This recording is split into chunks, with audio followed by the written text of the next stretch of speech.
Olá, meu nome é Vladimir da Rocha França, eu sou mestre em Direito Público pela Universidade Federal de Pernambuco, sou doutor em Direito Administrativo pela Pontifícia Universidade Católica de São Paulo e professor titular de Direito Administrativo da Universidade Federal do Rio Grande do Norte. O tema que eu vou expor no momento para vocês é um tema que eu entendo muito importante e atual no campo do direito público, em especial, para o que nos interessa aqui, para o campo do direito administrativo, que é o tema das chamadas ações afirmativas. Vamos lá. Bem, em primeiro lugar, eu gosto sempre de lembrar que que manifestações críticas aos poderes constitucionais não constitui ato antidemocrático, não é tipificado como crime. E isso está resguardado numa garantia fundamental muito importante, que é a liberdade de expressão, que também compreende a liberdade de expressão científica, bem como a gente não pode perder de vista que o próprio Supremo Tribunal Federal garante a liberdade de expressão para liberdade de expressão no exercício da docência, E aqui nós temos uma exposição cujo teor é estritamente científico, ou científico-jurídico, ou técnico-jurídico, caso se prefira. Vamos lá. A primeira coisa que a gente tem que levar em consideração é que o modelo de administração pública, ele tem que ser compreendido e entendido em conformidade com o modelo de Estado. E quem define o modelo de Estado é justamente a Constituição. E aí, Federal, a Constituição Federal, que foi promulgada em 5 de outubro de 1988, institui o chamado Estado Democrático de Direito. E logo no artigo 1º da Constituição Federal, temos o seguinte: a República Federativa do Brasil, formada pela união indissolúvel dos estados e municípios do Distrito Federal, constitui-se Estado Democrático de Direito e tem como fundamentos, aí temos a soberania, a cidadania, a dignidade da pessoa humana, os valores sociais do trabalho e da livre iniciativa, o pluralismo político e, em parágrafo único, todo poder emana do povo, que o exerce por meio de seus representantes eleitos ou diretamente nos termos desta Constituição. Fazendo uma síntese desses fundamentos constitucionais, temos a soberania. A soberania diz respeito à autoridade do Estado brasileiro sobre o seu território. A soberania envolve compreende a independência nacional. A independência nacional. E aqui, quando se fala em soberania, se fala em soberania nacional. Soberania nacional. No segundo fundamento, nós temos aqui a cidadania. Quando se fala em cidadania, você pode ter um conceito mais estrito de cidadania, no qual, um conceito mais estrito de cidadania, no qual no qual você tem foco nos chamados direitos políticos, nas liberdades políticas. Entretanto, a noção de cidadania ela pode ser ampliada, no sentido também de vínculo de nacionalidade com um determinado Estado. Como também eu posso falar em cidadania como a aptidão de ser sujeito de direito em determinada ordem jurídica nacional. Ou então eu posso falar em cidadania como efetivo acesso a direitos fundamentais. Então, eu poderia falar em cidadania política, cidadania civil, que envolve os chamados direitos, o que se convenciona chamar de direitos individuais, prefiro direitos civis, eu vou explicar mais na frente por quê. E também, no caso, e a cidadania social, que diz respeito aos chamados direitos sociais. Então, mas essa expressão cidadania, agora, como disse, essa expressão cidadania, ela tem que ser vista de acordo com um contexto normativo e na qual esteja sendo empregada essa expressão.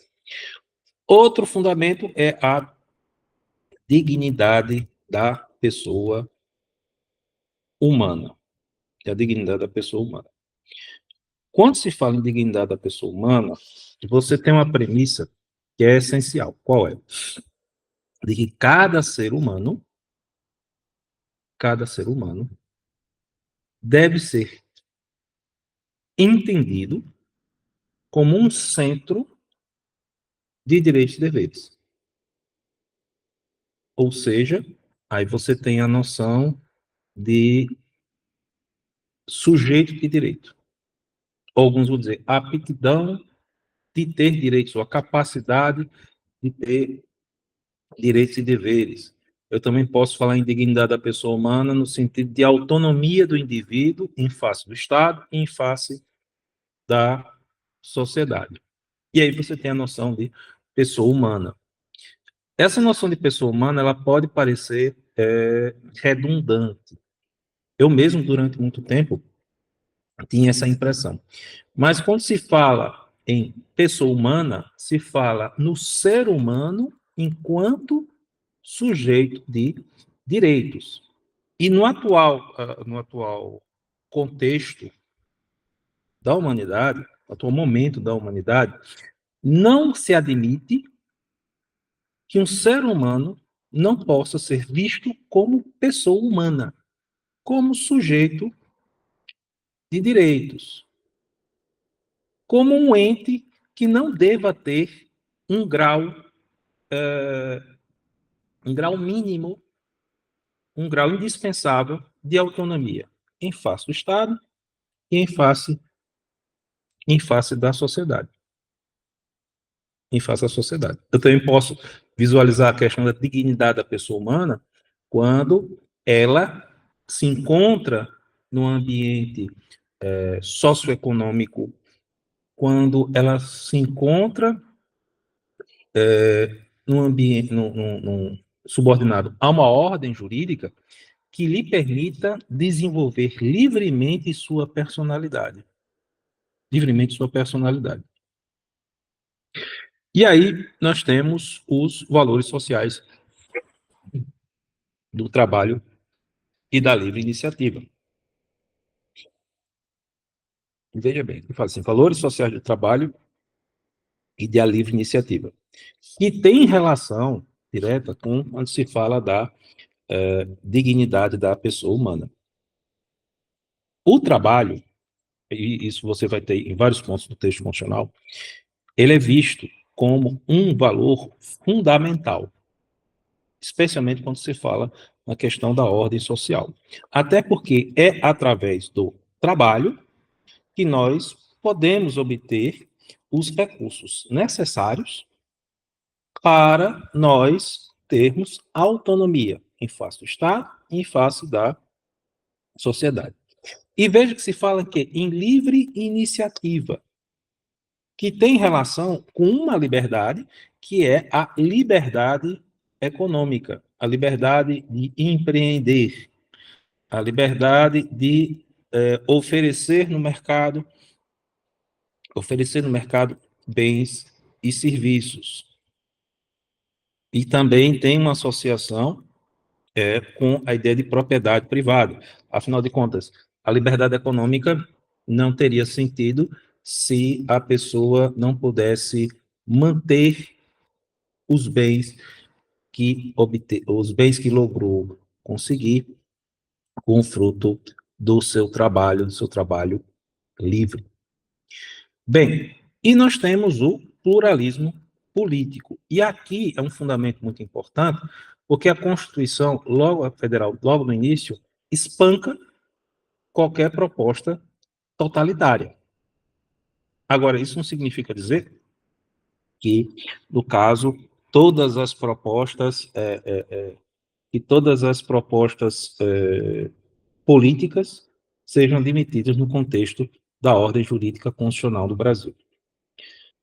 E nós temos o parágrafo único, que fala da soberania popular, que indica o povo como fundamento do Estado, do poder do Estado brasileiro, fundamento de legitimidade do Estado brasileiro. É por isso que se fala em democrático.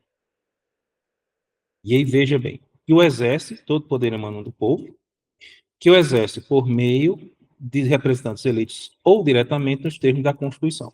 Então, os poderes do Estado brasileiro, eles têm que ter uma legitimação democrática. Agora, essa legitimação democrática, ela vai variar, como a gente vai ver oportunamente, quando você tem uma diferente, vai variar. Isso vai variar de acordo com o poder. Então, a legitimação democrática do poder executivo e do poder legislativo é bem diferente da legitimação democrática do poder judiciário. Bem, Miguel Reale, ele tem uma tese interessante das chamadas invariantes axiológicas. Nós temos um valor fundante, que é o valor da pessoa humana. Inclusive, segundo Miguel Reale, é justamente na pessoa humana onde ser e dever ser se encontram. Então, os valores, eles vão sendo construídos a partir da pessoa humana, da ideia de pessoa humana, e esses valores, eles vão sendo testados no decorrer do tempo, durante a história. Mas existem certos valores que, uma vez testados, se provam essenciais para o bem comum, para a estabilidade e o progresso da sociedade, o progresso da humanidade. Aí você tem o caso das chamadas invariantes axiológicas, como, por exemplo, a ideia, a questão de soberania popular, a questão de soberania popular. A soberania popular, ela é um valor, a soberania popular é um valor que durante muito tempo foi contestada. E ainda hoje você vai ter contestações da ideia de soberania popular. Eu posso citar dois casos. No caso de algumas perspectivas do liberalismo, que colocam em xeque a ideia de soberania popular como fundamento de legitimidade do poder, como também vocês vão encontrar algumas concepções de natureza teológica que entendem que a fundamentação do poder tem que ser necessariamente uma fundamentação divina. Então, ao invés da soberania popular, você teria a soberania de Deus.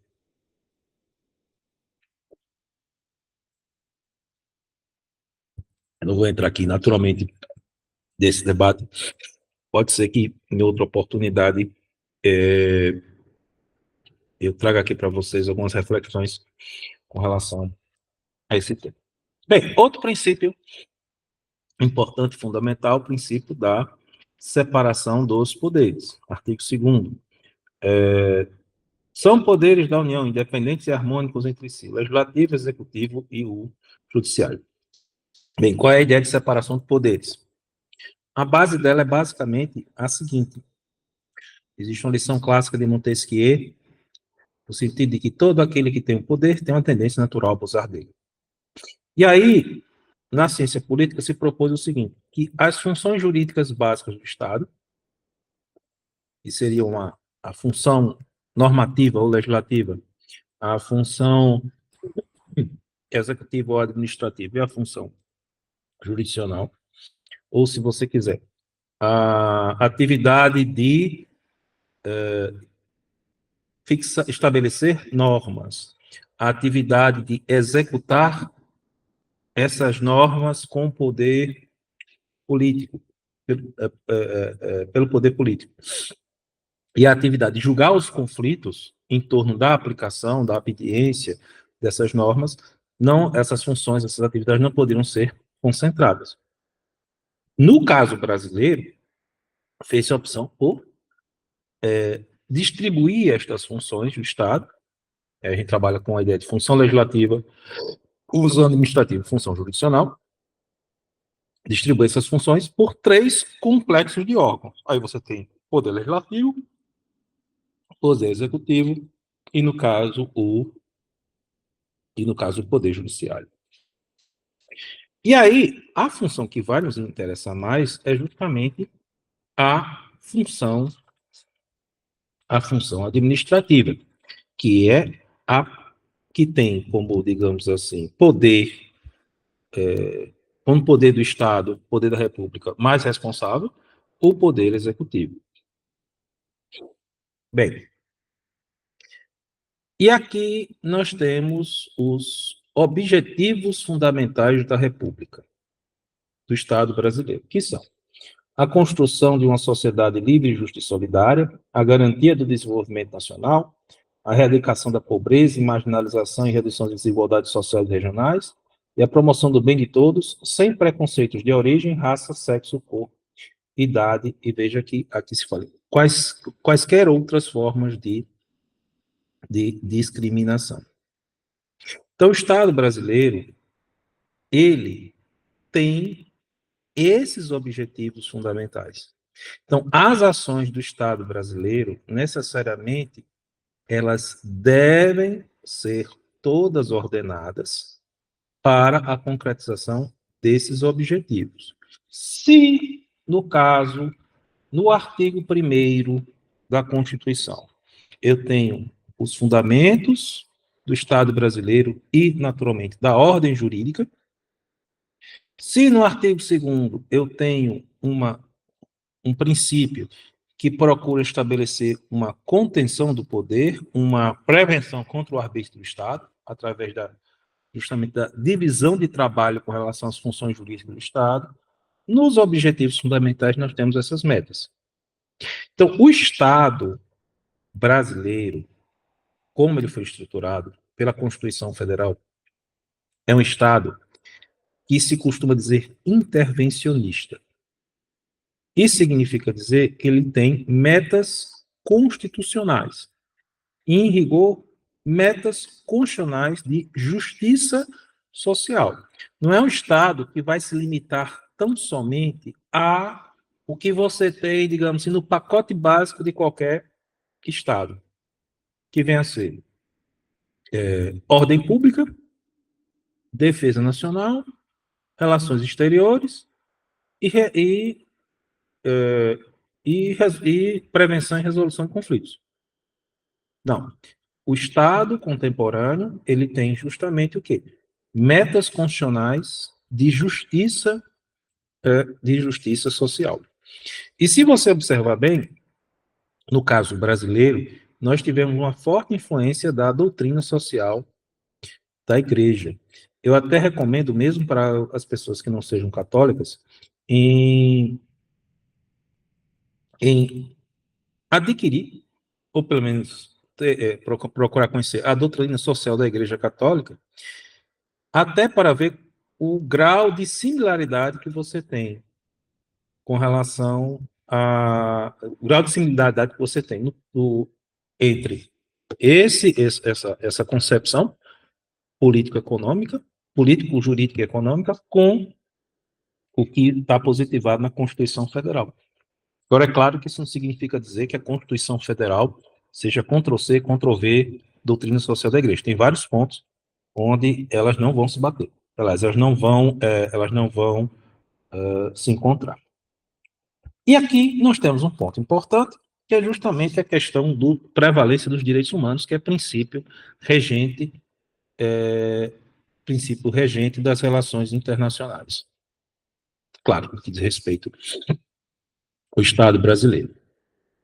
E é interessante observar esses dois dispositivos da Constituição Federal. Artigo 5º, parágrafo 2º. Os direitos e garantias expressos nessa Constituição não excluem outros decorrentes do regime e dos princípios por ela adotados ou dos tratados internacionais em que a República Federativa do Brasil seja parte. E nós temos aqui uma norma na qual os tratados e convenções internacionais sobre direitos humanos que forem aprovados por meio desse procedimento especial, aí, constante o parágrafo 3º do artigo 5º, vão ter status equivalentes à de emenda constitucional. Bem, e aí entra a questão dos direitos fundamentais. A Constituição Federal, ela estabelece, no caso, 6 modelos jurídicos de direitos fundamentais. O que é que eu estou chamando de modelo jurídico? O modelo jurídico, ele é um subsistema do ordenamento jurídico. É um complexo de normas jurídicas. E esses modelos jurídicos, e esses subsistemas, eles se justificam em razão de determinado fenômeno social ou em razão de determinado instituto. E aí você tem os direitos fundamentais. Quando se fala em direitos fundamentais, eu posso usar a expressão direito fundamental como sinônimo de modelo jurídico, como também, em outra acepção, como sinônimo de uma espécie de direito subjetivo. Então, eu posso falar de norma definidora de direito fundamental, como eu posso falar em direito fundamental como aquele direito subjetivo resultante da incidência de uma norma definidora de direito fundamental. Então, por exemplo, você tem a norma do artigo 5º, inciso 16, que fala da liberdade de reunião, do direito de reunião pacífica. E aí você tem uma norma definidora de direito fundamental. Mas você pode também ter o quê? O direito subjetivo de reunião pacífica. O direito subjetivo do indivíduo, em associação com outros indivíduos, de se reunir pacificamente, sem armas, em local de acesso, acessível ao público, sem a necessidade de prévia autorização do poder público, e desde que não haja outra manifestação, prevista para o local da reunião. Então, você tem os direitos civis, que a Constituição usa o termo direitos individuais. Só notinha de rodapé, por que eu estou usando a expressão direitos civis? Porque eu posso ter direitos sociais de titularidade individual e direitos sociais de titularidade coletiva. Então, aí a expressão direito civil é justamente aquela usada pelas declarações e tratados, declarações internacionais, declarações de direitos, como também pelos tratados internacionais em matéria de direitos humanos. Os direitos civis, eles giram em torno dos seguintes valores, ou, se você preferir, em torno dos seguintes bens jurídicos. Na personalidade, na personalidade, você tem a questão da vida, a questão da privacidade, você tem a questão da honra, você tem a questão da imagem, tem a questão do nome. O bem jurídico da liberdade, e aí você tem várias liberdades, aí você tem a liberdade de expressão, a liberdade de trabalho, que aí está dentro da chamada liberdade econômica. Você tem, no caso, a liberdade de locomoção e a propriedade, bem jurídico da propriedade. E aí você fala do quê? Do direito de propriedade e dos desdobramentos de direitos associados à propriedade, ou relacionados à propriedade. Aí você tem a questão da posse e da propriedade. Existe uma distinção específica com relação a isso, mas não vem ao caso aqui tratar desse assunto.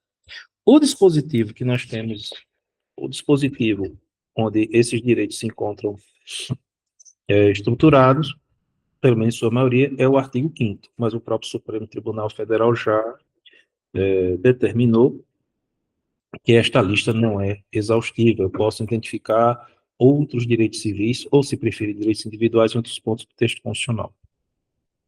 Você tem também os direitos sociais, que estão previstos nos artigos 6º a 11, e eles estão muito bem desdobrados no artigo 193 e seguintes da Constituição. Bem, no caso da nossa Constituição, esses direitos sociais eles estão associados a que bens jurídicos, justamente no que diz respeito à, à subsistência material, em especial a questão socioeconômica. E os direitos sociais são muito voltados aqui. A questão do efetivo acesso a recursos que permitam à pessoa ter uma autonomia socioeconômica de fato, em face do Estado e da sociedade.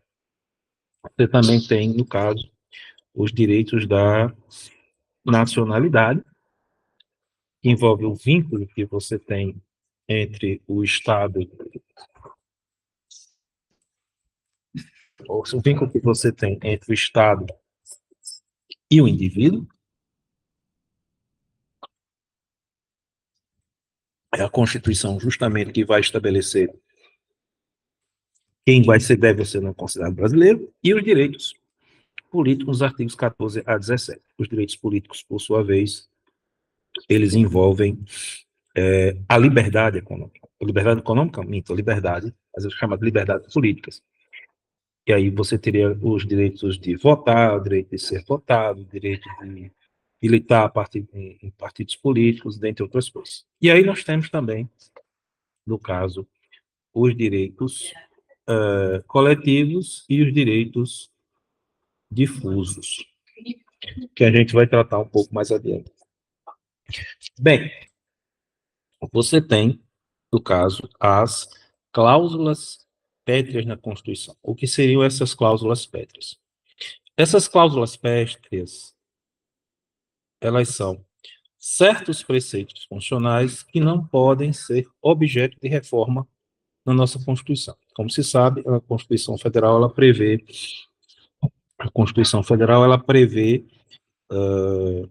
um mecanismo para sua modificação do seu texto, que é justamente o processo de emenda à Constituição. Então, são esses 4 preceitos: a forma federativa de Estado, o voto direto, secreto, universal e periódico, a separação dos poderes e os direitos e garantias individuais ou direitos e garantias civis. Em rigor, e aí eu sou posição minoritária com relação a isso, esses direitos e garantias individuais são basicamente aqueles do artigo 5º ou associados àqueles bens jurídicos do artigo 5º. Deixa eu voltar aqui um pouco, só para exemplificar. O que seriam esses direitos sociais? Os direitos sociais, eles envolvem, em regra, prestações do Estado. Aí você tem direito à saúde, direito à educação, colocou-se direito à moradia, você tem direito à assistência social, direito à previdência social, direito à proteção do trabalho. Mas, como eu disse aqui, digamos que você tenha um determinado direito à saúde, onde você já preencheu todos os requisitos constitucionais legais para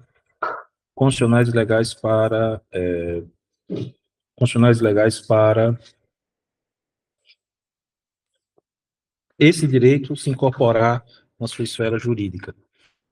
Digamos que haja uma modificação na legislação. Nesse caso, ele se torna direito adquirido.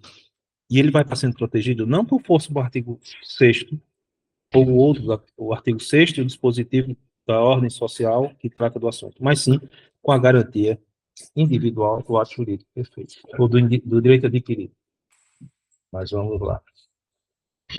Bem, e aí nós temos um dos princípios fundamentais, que é o princípio da isonomia, que vai permear vários pontos do texto constitucional. Você vai encontrar a referência da igualdade logo no preâmbulo constitucional, quando você tem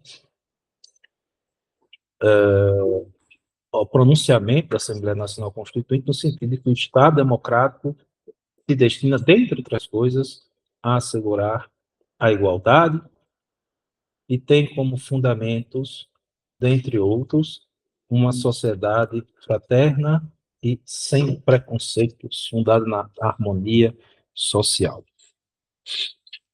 O artigo 5º da Constituição, ele estabelece ou reconhece a igualdade como direito fundamental civil ou, como se vocês preferirem, direito fundamental individual. E aqui temos: todos são iguais perante a lei, sem distinção de qualquer natureza, garantindo-se aos brasileiros e aos estrangeiros residentes no país a inviolabilidade do direito à igualdade. E logo no inciso 1 temos, do artigo 5º, homens e mulheres são iguais em direitos e obrigações nos termos desta Constituição. Veja bem, aqui existe procura haver uma distinção entre igualdade material e igualdade formal. Eu prefiro trabalhar com a ideia de igualdade jurídica, mas não igualdade perante a lei, mas igualdade perante o ordenamento jurídico. Até porque essa igualdade perante o ordenamento jurídico tem várias repercussões, em várias repercussões, durante praticamente por todo o ordenamento jurídico. Primeiro, você tem alguns critérios que a lei pode eleger para estabelecer, distribuir, né, ou disciplinar relações jurídicas. E existem critérios que a lei não pode estabelecer porque a própria Constituição Federal, no caso, rejeita. E aí você tem questões de igualdade substancial, como a gente vai ver mais na frente. No artigo 19 da Constituição Federal se reforça essa ideia de igualdade, quando diz que é vedada aos entes federativos estabelecer cultos religiosos ou igrejas, subvencioná-los, embaraçar-lhes o funcionamento ou manter com eles seus representantes relações de dependência ou aliança, ressalvado na forma da lei a colaboração do interesse público. E 3, criar distinções entre brasileiros e preferências entre si.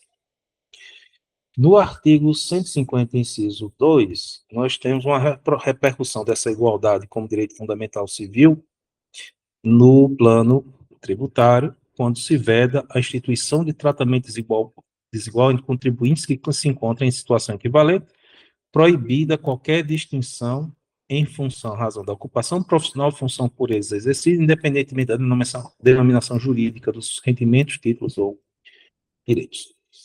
E aí entra a questão da igualdade material ou de igualdade socioeconômica. Porque quando se fala em igualdade jurídica, se fala em igualdade perante o ordenamento jurídico.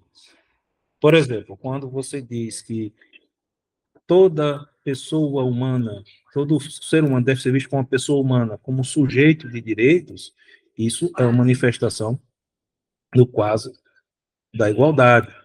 Quando você estabelece igualdade entre sexos no exercício de direitos, homens e mulheres são iguais em direitos e obrigações nos termos desta Constituição, isso está relacionado à igualdade jurídica. A igualdade material ou a igualdade socioeconômica diz mais respeito a quê?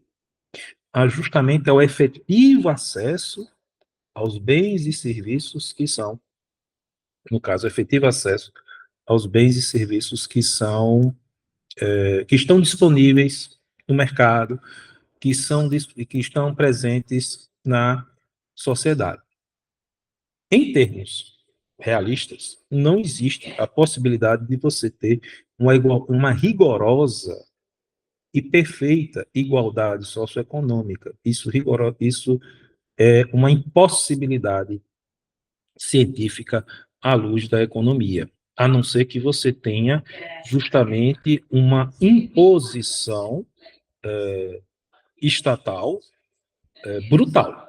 E mesmo assim, para haver essa imposição estatal brutal, necessariamente você vai ter que eleger ou escolher alguém naquela comunidade com mais alguém com aquela comunidade com mais poder que os demais, e naturalmente com mais recursos que os demais. Mas o que hoje, pelo menos, uma posição mais conciliar, digamos assim, envolve na seguinte questão: se essa igualdade socioeconômica, se a desigualdade socioeconômica, que é inerente a qualquer sociedade humana, é um fator negativo ou positivo. Alguns vão dizer que isso seria ou que seria irrelevante. Há quem diga que essa desigualdade socioeconômica seria um fator positivo, porque nem todas as pessoas humanas devem ter efetivamente os mesmos as mesmas condições socioeconômicas pelas mais diversas razões. Outros vão entender que essa desigualdade socioeconômica ela pode ser superada e nós devemos buscar brutalmente essa superação. Outros vão dizer que essa desigualdade socioeconômica é uma questão, é um problema. Se você tem um espaçamento muito grande, uma desigualdade socioeconômica muito brutal e muito acirrada, isso necessariamente vai trazer uma instabilidade política, uma instabilidade política, uma insegurança, e ela tem que ser mitigada de alguma forma. Que é basicamente hoje uma das invariantes axiológicas, voltando àquela concepção de Halley que nós temos nos dias de hoje, de que a desigualdade socioeconômica ela é um fator inerente às sociedades humanas, mas que não é um fator que deva ser, no caso, estimulado. E há como que entenda que, na verdade, essa desigualdade socioeconômica não é um problema, é simplesmente uma consequência natural do próprio desenvolvimento das sociedades e que a melhor forma é garantir maior liberdade nas sociedades, e aí essa desigualdade socioeconômica seria naturalmente mais mitigada. Bem, a Constituição, ela se apresenta, ela tem metas com relação à redução de várias desigualdades socioeconômicas, como, por exemplo, a questão da desigualdade regional. Regional, você tem regiões mais prósperas, regiões menos prósperas do ponto de vista econômico, socioeconômico, e em especial na desigualdade social. E quando eu falo desigualdade social, eu falo o quê? Desigualdade no acesso a bens e serviços disponíveis no mercado e presentes na sociedade. E aí entra a questão da justiça social que permeia e tem realmente relação direta com a questão da igualdade substancial, ou igualdade material, ou igualdade socioeconômica. Até porque essa noção de justiça social, ela tem uma noção de justiça distributiva. No artigo 170 da Constituição Federal, a ordem econômica fundada na valorização do trabalho humano e na livre iniciativa tem por fim assegurar a todos existência digna, conforme os ditames da justiça social. E o próprio artigo 193, que eu costumo dizer sempre que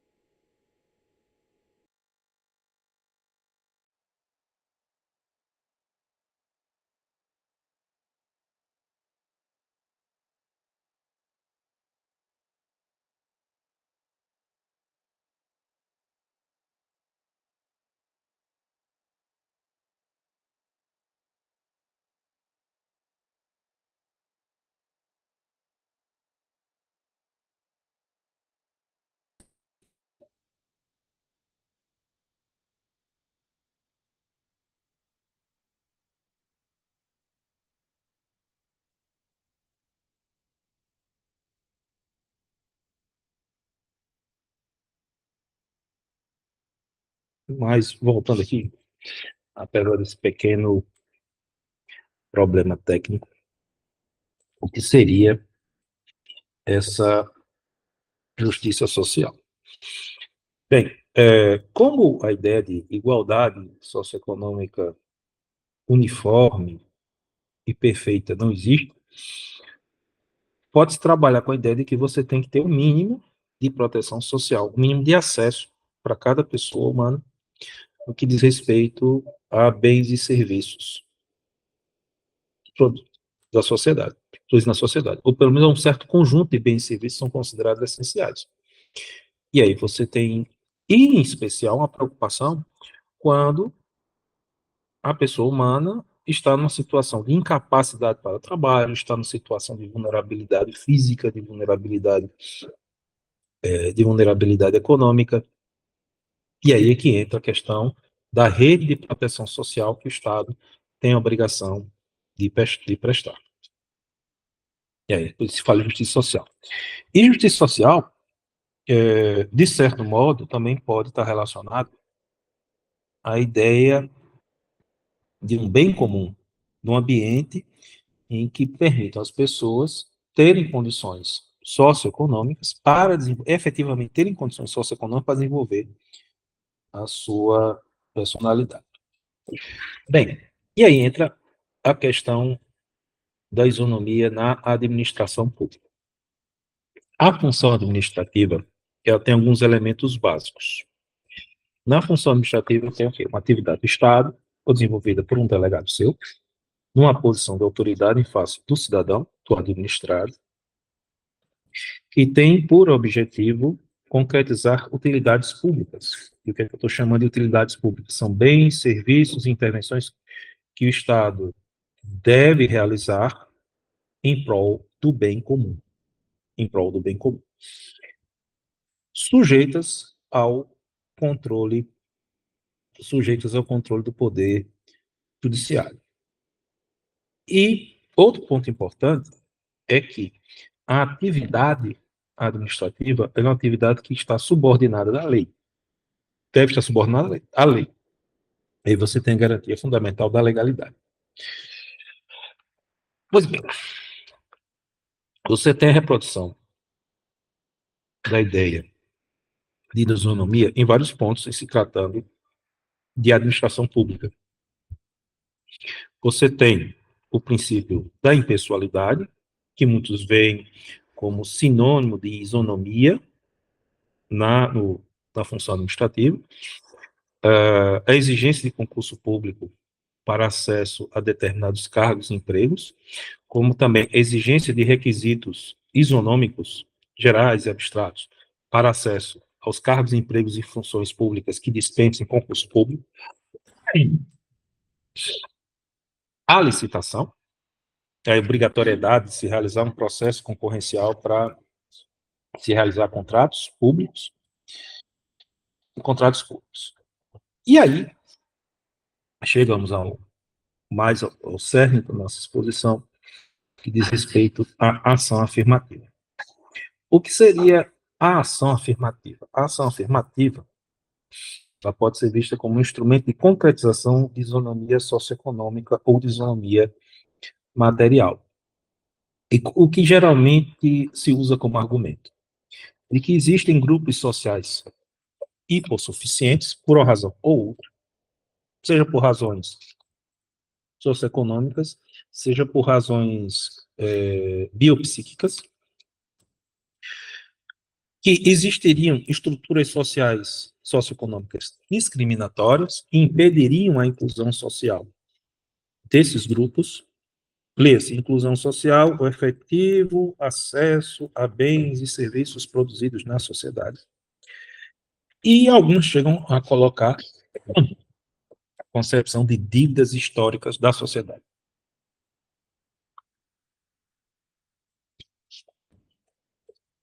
Bem, em rigor, a política pública ela pode ser vista como um modelo jurídico voltado à concretização de determinado objetivo fundamental, por meio da fixação de metas e estabelecimento de instrumentos jurídicos para seu alcance. Por força do princípio da legalidade e da forma como a Constituição se encontra estruturada, a política, esse modelo jurídico tem que ser um modelo jurídico legal, ditado por meio do devido processo legislativo. E aí você pode ter uma lei que geralmente recebe o nome de plano ou política. Por exemplo, Política Nacional dos Resíduos Sólidos, Política Nacional do Meio Ambiente. Você tem, por exemplo, o Estatuto da Cidade. E aí você estabelece metas associadas àquele determinado objetivo fundamental e os instrumentos jurídicos para você alcance. Por exemplo, se você for para o Estatuto da Cidade, você tem várias metas lá, no que diz respeito a saneamento básico, no que diz respeito à moradia, no que diz respeito ao meio ambiente urbano, e os instrumentos jurídicos. Aí você pode ter a concessão de direito real de uso, você pode ter, tem a operação consorciada, urbana consorciada, você tem a desapropriação, dentre outros instrumentos, e licenciamentos urbanísticos, só para citar alguns casos. Bem, como eu já disse, a formulação e a concretização de políticas públicas, elas têm que ser justamente, elas têm que, são subordinadas ao princípio da legalidade. O Estado da administração, cada poder do Estado da administração, cada poder administrativo, ele precisa ter uma base normativa. Essa base normativa tem que ser uma base legal, ou seja, uma lei, ou seja, um ato normativo ditado pelo Estado, observado devido processo legislativo. Leia-se artigo 59 seguintes da Constituição Federal. Ninguém será obrigado a fazer ou deixar de fazer alguma coisa, senão virtude de lei. É a garantia fundamental civil da legalidade. E como é que se trata da legalidade administrativa aqui? E, no caso, o Estado, a administração, ele só está autorizado ou só é obrigado, só está autorizado a agir quando a lei expressa ou implicitamente admite.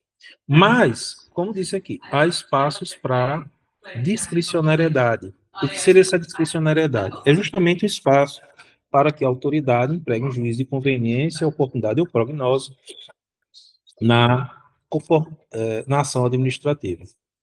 Então, existe um certo espaço de discricionariedade na formulação de políticas públicas, só que quem formula essas políticas públicas no direito, no modelo no direito brasileiro? Em regra, é o Poder Executivo. O Poder Executivo formula essas políticas públicas, encaminha por meio de projeto de lei ao Poder Legislativo, o Poder Legislativo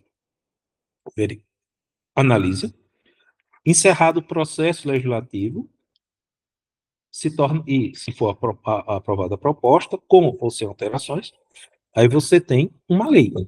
E essa lei passa a ser um parâmetro de conduta a ser observada pelo Estado da administração. Só que essa lei, nem se tratando de política pública, ela não consegue determinar todos os aspectos que devem ser levados em consideração na sua aplicação. E aí abre-se espaço para a autoridade administrativa, através de um juiz de conveniência, oportunidade ou prognose, aplicar a lei. E que não raras vezes permite que você tenha duas ou mais opções de ação igualmente lícitas. Bem, um ponto importante na formulação e concretização de políticas públicas diz respeito ao quê? A gestão fiscal responsável, até porque se existe política pública, isso pressupõe a ação do Estado da administração. E se há ação do Estado da administração, você tem que ter sustentabilidade econômica e financeira, você precisa de recursos. Outro ponto importante diz respeito à eficiência e das políticas públicas. E muitas vezes se faz uma política pública com base em regra, com base no juízo de prognose, ou seja, você tem uma expectativa de que se você estabelecer aquela política pública, vai se atingir determinado resultado depois de certo tempo. Por exemplo, é uma meta a expansão do saneamento básico do Brasil. Aí você tem um certo período de tempo. Houve a expansão do saneamento básico no Brasil. Será que aquele modelo jurídico vigente foi adequado? Isso só o tempo vai resolver. Ou então, eu sei que é um ponto é um ponto polêmico, mas, por exemplo, com relação às chamadas cotas, as cotas, abre aspas, raciais, fecha aspas, que são basicamente cotas fenotípicas. Existe uma perspectiva de que você vai ampliar a presença de pessoas com certas características fenotípicas em determinados campos ou setores da sociedade. Depois de um certo tempo, vai se verificar se realmente com aquelas políticas houve ou não o atingimento daquela meta, ou pelo menos que essa meta ficou mais, se aproximou mais. Aí você tem a questão da eficiência. Existem certas políticas públicas que, do ponto de vista da ciência política, da ciência econômica, provavelmente são condenadas ao fracasso. Mas, do ponto de vista jurídico, é complicado você fazer um juízo prévio com relação à eficiência, até porque elas precisam ser colocadas em prática antes de você verificar se elas estão ou não atendendo, se estão sendo ou não eficientes. Bem, quais são geralmente os instrumentos propostos para a ação afirmativa? Você pode ter prestações sociais especiais, por exemplo, os serviços públicos, alguns serviços públicos são prestados. Por exemplo, a disponibilização de creches pelo poder público municipal, o serviço público social. Ou então, através do fomento, você pode ter alguns incentivos que o Estado dá a determinadas entidades para ampliação de redes de proteção social. Por exemplo, você pode ter uma parceria entre o poder público municipal e certas entidades na ampliação na proteção de crianças e adolescentes em situação de vulnerabilidade socioeconômica. Um dos instrumentos preferidos, quando se trata de ação afirmativa, pelo menos quem propõe, são intervenções do Estado no setor privado. E, necessariamente, em regra, são intervenções administrativas. Você pode ter, por exemplo, ampliação de requisitos legais para a constituição de direitos para os administrados, ou seja, maiores exigências, maiores exigências na emissão de licenças e autorizações. Você pode ter a imposição de novos condicionamentos administrativos, que a gente chama de poder de polícia, aumento de limites, encargos ou sujeições. O limite envolveria basicamente uma obrigação de não fazer, o encargo, uma obrigação de fazer, e a sujeição, uma obrigação de suportar, a grossíssimo modo.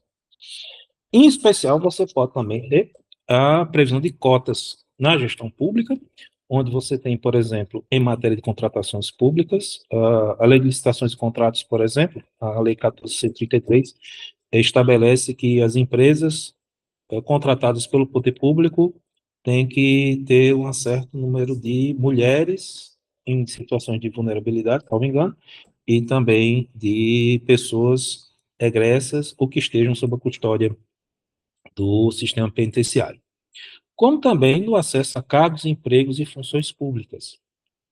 E aí você tem alguns diplomas legais que estabelecem cotas fenotípicas. Em alguns casos, até cotas fenotípicas ou cotas socioeconômicas, por exemplo, no acesso ao serviço público social, como o caso da educação. E aí você tem, por exemplo, outro caso, instrumento proposto, são cotas no processo eleitoral, estabelecer, por exemplo, que um determinado número de candidatos devem ser mulheres. Bem, outra forma também, pelo menos tem sido visto como ação afirmativa, seria a expansão de modelos jurídicos penais e a instituição de modelos jurídicos processuais penais específicos, que é o que vai acontecer, por exemplo, no caso da lei, da Lei Maria da Penha, ou quando você tem modelos jurídicos penais que tratam do racismo, discriminação contra a mulher, existe um dispositivo específico com relação que tipifica a chamada violência de gênero no âmbito como ato ilícito no âmbito eleitoral. Há também a expansão, ampliação de hipótese de responsabilidade civil, e aí você tem uma maior, digamos assim, possibilidade jurídica de se implicar danos morais. E levando em consideração que muitas vezes o que a discriminação atinge mais, a discriminação que é vedada pela Constituição, atinge mais a questão da personalidade. Bem, quais são os parâmetros constitucionais para ações afirmativas?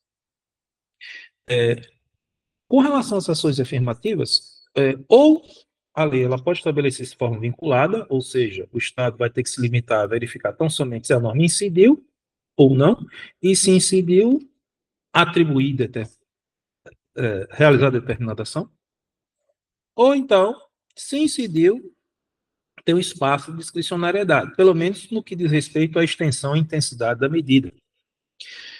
E aí, necessariamente, você tem o princípio da legalidade, que é essencial, a gestão fiscal responsável, é preciso que haja sustentabilidade financeira da política pública e, naturalmente, o devido processo legal na sua aplicação, especialmente quando isso envolve o uso de modelos jurídicos sancionadores. Bem, e aí vem um ponto mais complicado, que diz respeito a quais seriam os critérios discriminatórios possíveis e os critérios discriminatórios vedados. Logo no artigo 3º, inciso 4 da Constituição, temos que que é objetivo fundamental do Estado, promoção do bem de todos, sem preconceitos de origem, raça, sexo, cor, idade, e fala assim, quaisquer outras formas de discriminação. Então, à primeira vista, esses parâmetros seriam rejeitados. E aí você tem uma cláusula aberta aí, quaisquer outras formas de discriminação. No artigo 4º, inciso 8º, você tem o quê? O repúdio ao racismo como princípio regente das relações internacionais. No artigo 5º, impõe-se que a prática do racismo deve ser considerada crime inafiançável e imprescritível, sujeito a pena de reclusão nos termos da lei. E tem outro dispositivo também que diz que a lei deve punir discriminações, nos incisos do artigo 5º. E aí tem a questão das distinções entre brasileiros e estrangeiros, entre brasileiros ou preferências entre si, os estados. E, como disse aí, o dever de repressão de atos discriminatórios nos seguintes termos. A lei punirá qualquer discriminação atentatória dos direitos e liberdades fundamentais. Mas a própria Constituição, ela estabelece exceções a isso. Por exemplo, no que diz respeito ao sexo. Você tem, por exemplo, na Constituição, um modelo jurídico previdenciário mais favorável à mulher, basta você comparar os requisitos. Artigo 40, 201. Você tem a previsão na Constituição da proteção da mulher do mercado de trabalho como direito social, deixa de ser um direito social coletivo. Sim, qual seria a diferença entre direito social e o direito difuso?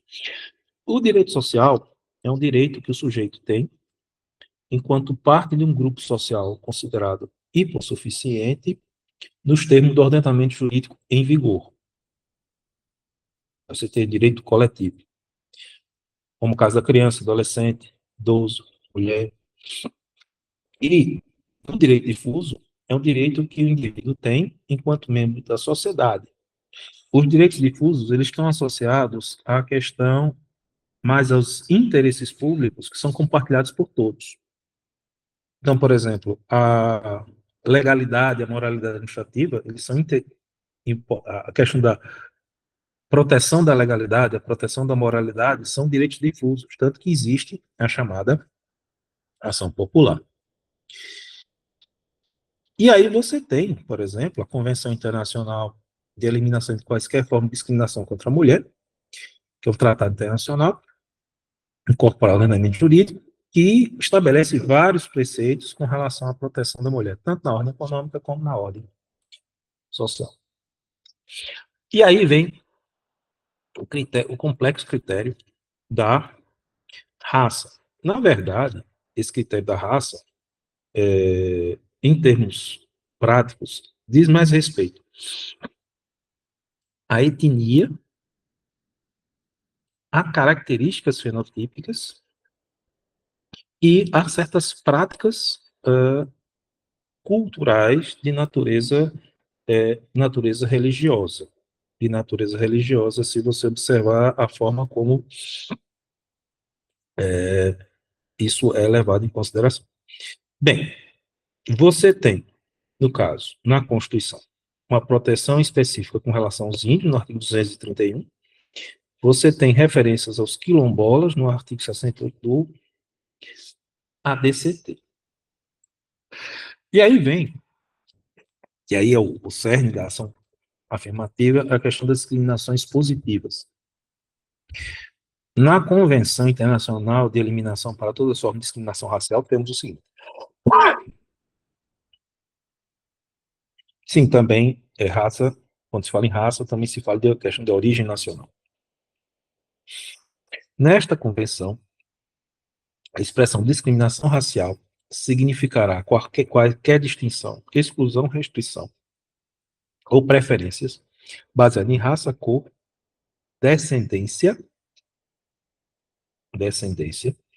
ou origem nacional ou étnica, que tem por objetivo ou efeito anular ou restringir o reconhecimento, gozo, o exercício no mesmo plano, em igualdade de condição de direitos humanos, liberdades fundamentais, domínio público, econômico, social, cultural, em qualquer outro domínio da vida pública. Veja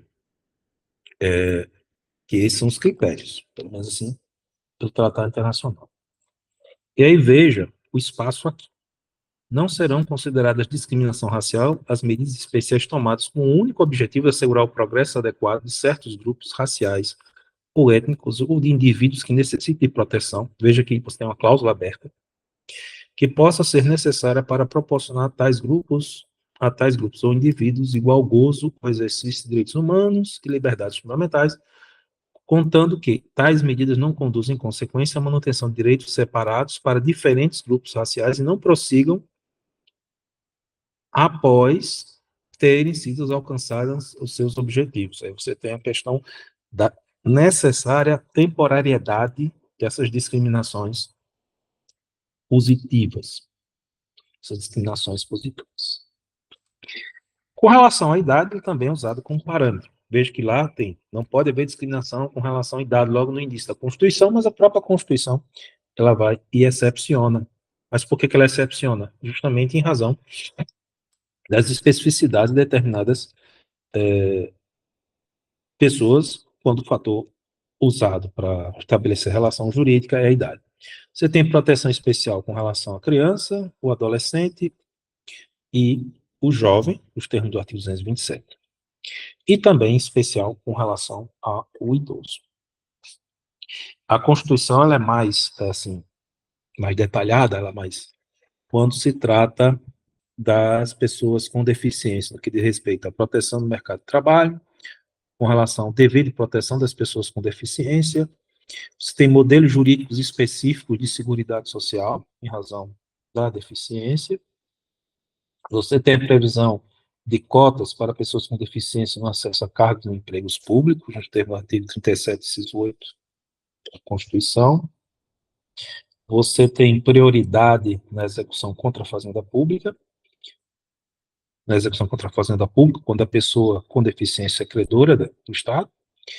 E você tem também a previsão de várias intervenções administrativas estatais no setor privado. Você tem esse tratado internacional, que é a Convenção Internacional dos Direitos da Pessoa com Deficiência, que tem status de emenda constitucional, diga-se de passagem, nos termos do artigo 5º, parágrafo 3º. E aí você tem outra questão que diz respeito a outras formas de discriminação. Tem sido, por exemplo, aceito, se você observar a jurisprudência, a questão da orientação sexual, que não vai se confundir com o sexo. O sexo é um aspecto biológico. A orientação sexual diz respeito muito mais à atração e a práticas sexuais. E aí tem sido usado muito a expressão gênero.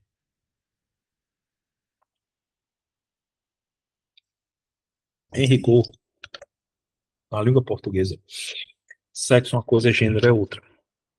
problema é que essa concepção de gênero, ela foi importada de direito anglo-americano. Na língua portuguesa, sexo existem dois, masculino e feminino. E os parâmetros para se estabelecer o masculino e feminino, essa distinção, são estritamente biológicos. Estritamente biológicos. E, aliás, se você observar o parâmetro de toda a natureza, de todos os seres vivos, é masculino e feminino.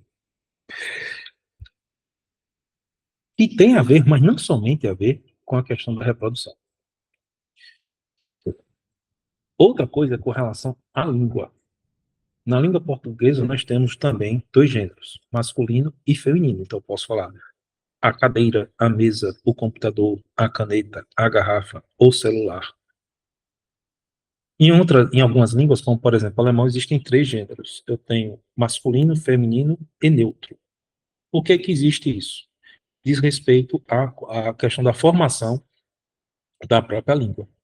Existem línguas do qual o plural ela é feito no gênero feminino. Há línguas onde o plural é feito no gênero masculino, como o caso do português. No caso do alemão, por exemplo, plural ele é feito com um gênero feminino. Então, essa questão de gênero, que inclusive seus críticos usam muita expressão ideologia de gênero, envolve, dentre outras coisas, um eventual descompasso entre o sexo biológico e, alguns vão dizer, o sexo psicológico. E você vai também ter questões envolvendo algumas pessoas que não se sentem confortáveis nem com sexo biológico masculino, nem com sexo feminino. Aí você tem um fenômeno, por exemplo, da transexualidade, do travestismo e outras variações que têm surgido aí, como, por exemplo, dois gêneros, agênero, dois espíritos digamos assim, cada vez mais um aumento de complexidade nesse aspecto. Tanto que, se você observar bem, aquela sigla que está vinculada à chamada ideologia de gênero, ela tende a crescer mais e mais, e a bandeira tende a ganhar cada vez mais coisas. Então, essas outras formas de discriminação que seriam admitidas pela Constituição, em regra, a Constituição é que deve excepcionar essas discriminações positivas. Isso não tem sido entendido assim. Não tem sido entendido assim. Então, e você pode ter zonas de intersecção de fatores de discriminação. Pode ser que a pessoa, ela vai, digamos assim, poder ser enquadrada em mais de um grupo socialmente merecedor de proteção especial. Pessoas jurídicas podem ser beneficiadas de ações afirmativas? Sim. Você tem dois casos na Constituição brasileira: as microempresas e empresas de pequeno porte e as cooperativas, como também se costuma, em alguns casos, estabelecer proteções especiais a pessoas jurídicas nacionais, como em alguns pontos ainda da Lei 14.133 de 2021, que é a Lei de Licitações. Bem, caminhando para o final. Qual seria o papel do Poder Judiciário no controle de políticas públicas de ação afirmativa? Bem, a garantia da prestação jurisdicional e o direito à tutela jurisdicional são garantias fundamentais civis nos termos do artigo 5º, inciso 35 da Constituição. A lei não excluirá da apreciação do Poder Judiciário lesão ou ameaça a direito. Na tutela jurisdicional dos chamados direitos difusos e coletivos, nós temos a ação popular e a ação civil pública, que na Constituição há a previsão da ação civil pública como de titularidade do Ministério Público, mas a lei vigente abre essa legitimação tanto para os entes federativos, para pessoas jurídicas de direito público, como também para entidades privadas que de interesse difuso, que atuem na defesa de interesses difusos e coletivos. Um outro ponto que é complicado envolve a questão da eficácia e aplicabilidade dessas normas definidoras de direitos difusos e coletivos. E muitos se arrimam no artigo 5º, parágrafo 1º, quando diz que as normas definidoras de direitos e garantias fundamentais têm aplicação imediata. Bem, essas normas, para que uma norma constitucional tenha aplicação imediata, é preciso que ela tenha densidade normativa suficiente, o que significa dizer que sua hipótese de incidência esteja bem demarcada no que diz respeito aos seus aspectos pessoal, temporal, espacial e material, que essa norma determine exatamente qual vai ser o direito subjetivo ou dever jurídico decorrer, quem serão os elementos dessa todos os parâmetros necessários para identificar quem é o sujeito ativo, quem é o sujeito passivo, qual vai ser a prestação devida. Se você tem essa densidade normativa, sim, a norma definidora de direito ou garantia fundamental tem aplicação imediata. E quando se fala em direitos difusos e coletivos, você tem direitos de natureza eminentemente prestacional. Mas você também pode ter direitos a abstenções do Estado, dependendo do caso. Bem, então, e você pode observar que, por parte dos direitos sociais coletivos difusos, eles precisam da intervenção do Estado e da legislação. Precisam de lei para sua densificação. Aí, outro argumento usado, quando se trata da discussão, diz respeito à chamada vedação do retrocesso social. Quando diz, esse dispositivo é do Pacto Internacional de Direitos Econômicos, Sociais e Culturais. Cada Estado parte do presente pacto compromete-se a adotar medidas, tanto por esforço próprio como pela assistência e cooperação internacionais, principalmente os planos econômico e técnico, até o máximo de seus recursos disponíveis, que visem assegurar progressivamente, por todos os meios apropriados, o pleno exercício dos direitos reconhecidos no presente pacto, incluindo, em particular, a adoção de medidas legislativas. Vejam, até o máximo de seus recursos disponíveis. Leia-se, gestão fiscal responsável.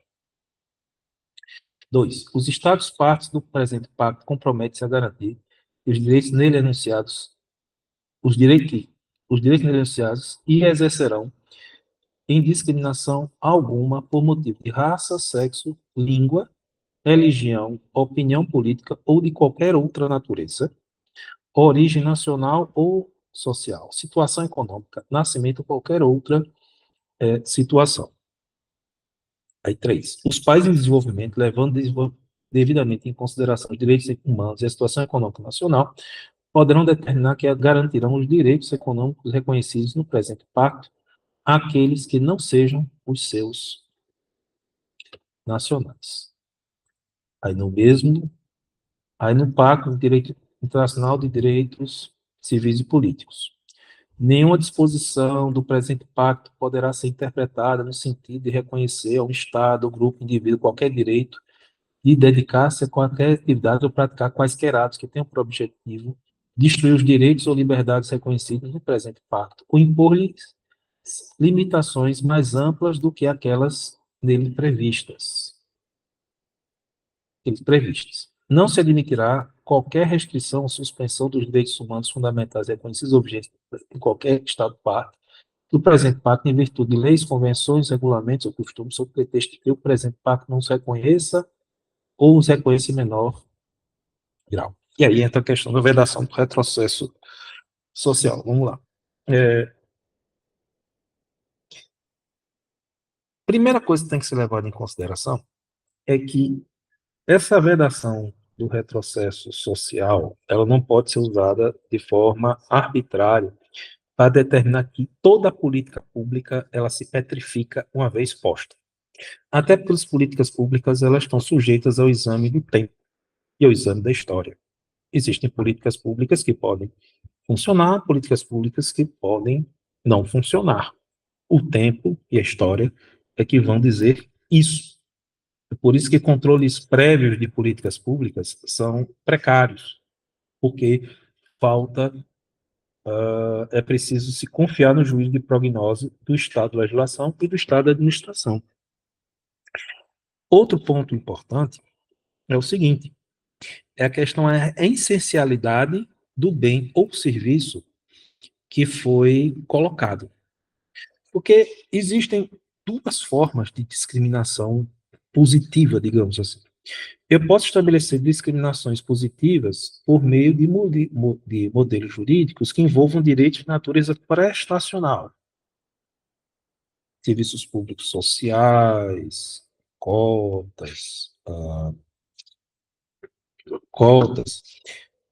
margens de preferência, incentivos. Isso é uma coisa. Como eu também posso envolver o quê? Ter como instrumento modelos jurídicos sancionadores, modelos jurídicos penais, modelos jurídicos associados ao direito administrativo sancionador. E muitas vezes esses modelos jurídicos, eles estão associados para dar efetividade dessas discriminações positivas, basicamente centradas em ações prestacionais, em administração prestacional. Como existem também certos modelos jurídicos que eles vão recorrer ao direito penal, outros vão recorrer ao direito administrativo sancionador, mas é perfeitamente possível que se faça um exame no seguinte sentido, exame que o direito administrativo sancionador, ele é muito mais, ele atende perfeitamente à proteção do bem jurídico, dispensando-se o uso do modelo jurídico penal. Modelo jurídico penal. Não existe apenas um único instrumento, e não necessariamente a política pública mais generosa, ela necessariamente vai se petrificar. Generosidade não é sinônimo de eficiência em matéria de política pública. Então, o que você tem é a questão de um mínimo de proteção social que tem que ser, no caso, assegurado. E veja que a política pública, chamada discriminações positivas, elas necessariamente têm que ter a característica da temporariedade, porque senão elas cronificam e acabam gerando uma situação de profunda desigualdade jurídica que acaba comprometendo todo e qualquer benefício socioeconômico que se tentou gerar com essas medidas. Um dos problemas que nós temos hoje é que, diante da suposta omissão do Estado, do Poder Executivo e do Poder Legislativo, você tem expansão de modelos jurídicos jurisdicionais de políticas públicas. E, muitas vezes, esses modelos jurídicos jurisdicionais eles acabam entrando em conflito com os modelos jurídicos legislativos, gerando controvérsias. E, quando pior, você tem uma determinada política pública que tem legitimação democrática, por quê? Ela foi proposta por alguém que foi eleito democraticamente, com base num plano de governo que foi colocado e testado nas urnas e aprovado pela maioria da população, submeteu ao processo legislativo, ao poder legislativo, formado por representantes do povo, democraticamente eleitos. Isso se torna lei, mas aí o judiciário não gosta dele. E embora seja uma política pública justa e legítima à luz da Constituição Federal, não vai parecer justa à luz do Poder Judiciário, mesmo que não haja, aí entra a questão das vênias para lá, vênias para cá, no sentido de que aquilo é inconstitucional. Existe um caso emblemático de uma ação direta de inconstitucionalidade de promissão, que é a ADO 26, no qual se eliminou praticamente, se esvaziou a efetividade da garantia fundamental da legalidade penal, quando se expandiu, permitiu a aplicação por analogia, o modelo jurídico penal que trata do racismo para a transfobia e para a homofobia. Ou seja, o Poder Judiciário entendeu que havia uma proteção insuficiente no direito penal vigente para situações de homofobia e de transfobia. Então, o que o Supremo Tribunal Federal fez, estendeu por analogia estendeu por analogia, a lei, as normas penais que reprimiu o racismo para essas situações de discriminação. Bem,